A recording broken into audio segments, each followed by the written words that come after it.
Brawijaya. Kali ini saya akan memenuhi tugas mata kuliah Azas Manajemen pada bab perencanaan dengan dosen pengampu yaitu Ibu Martina Purwaningdiah, SAP MAP.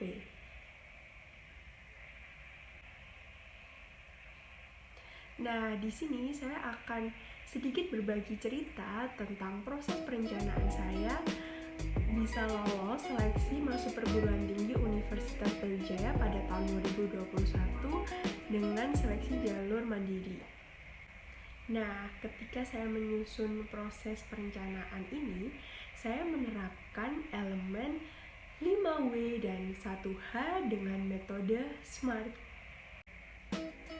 Nah, yang pertama adalah atau apa ada di sini, saya agar dapat lolos seleksi masuk perguruan tinggi Universitas Brawijaya dengan jalur mandiri pada tahun 2021. Yang kedua ada why atau mengapa. Mengapa saya ingin lolos jalur mandiri gelombang 1 pada tahun 2021 di Universitas Brawijaya? Saya memiliki alasan. Yang pertama karena jelas yang paling penting adalah untuk membanggakan orang tua saya.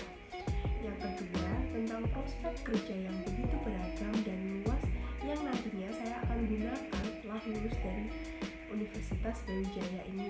Hingga saya ingin melanjutkan pendidikan di Fakultas Ilmu Administrasi Universitas Brawijaya, khususnya pada program studi Ilmu Administrasi Publik.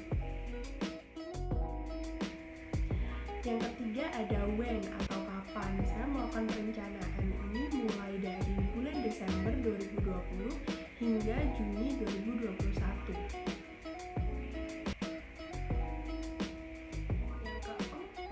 Ada where atau di mana.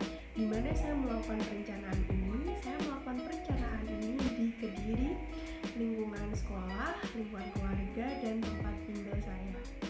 Yang kelima ada who atau siapa. Siapa pemeran perencanaan ini adalah saya sendiri.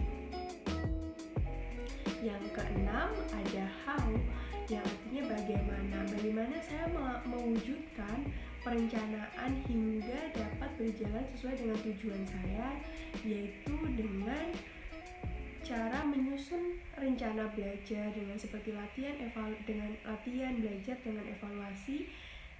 Terpentingnya mendekatkan diri kepada Tuhan Yang Maha Esa atau Allah Subhanahu wa Ta'ala, menjalankan ibadah wajib dan sunnah-sunnahnya. Nah, setelah dari 5W1H, kita akan melanjutkan ke metode SMART.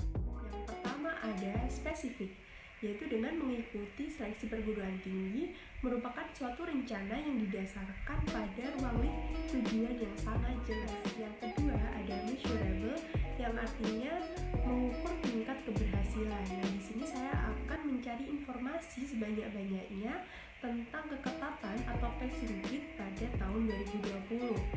Selanjutnya dengan mencari informasi tentang kuota alumni dari sekolah saya ataupun kuota besarnya yang diterima pada tahun 2020 yang dapat dilihat di LTMPT secara resminya. Dan yang terakhir ada mencari informasi tentang rentang nilai pada tahun 2020 yang diterima di Universitas Brawijaya menggunakan seleksi rapor ataupun dari nilai SBMPTN. Nah, sehingga dengan begitu saya mempunyai gambaran untuk membandingkan hasil saya belajar dengan mengikuti TO dan rata-rata rapor yang saya miliki. Nah, yang ketiga ada achievable, yang artinya dapat dicapai. Nah, mimpi saya tidak hanya sebatas angan-angan, tetapi jelas tujuan yang bisa saya capai nantinya. Yang keempat ada realistik. Dengan begitu, saya mempunyai mimpi yang sangat realistik untuk mewujudkan tercapainya tujuan saya nantinya dengan cara belajar bersungguh-sungguh.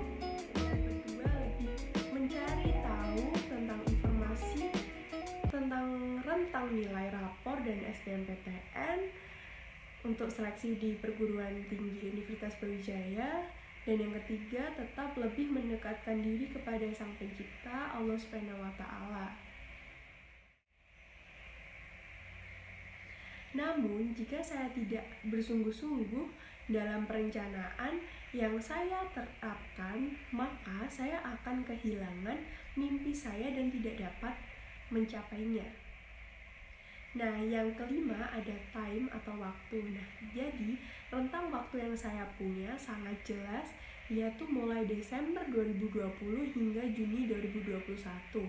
Sehingga sebelum akan dilaksanakan seleksi perguruan tinggi, saya sudah menyiapkan dan saya sudah siap untuk mengikuti seleksi dari Universitas Brawijaya melalui jalur mandiri dengan seleksi nilai SBMPTN ataupun seleksi nilai rapor. Nah, alhamdulillahnya pada tanggal 23 Juni 2021 saya lolos dan telah diterima secara resmi di Administrasi Publik Fakultas Administrasi Universitas Brawijaya. Sehingga rencana yang saya terapkan itu adalah berhasil. Itu merupakan hasil dari dukungan penuh dan doa dari orang tua saya dan izin rezeki dari Allah yang diberikan untuk saya. Oke, sekian. Jika ada salah kata maupun perbuatan dalam cerita proses perencanaan saya ini,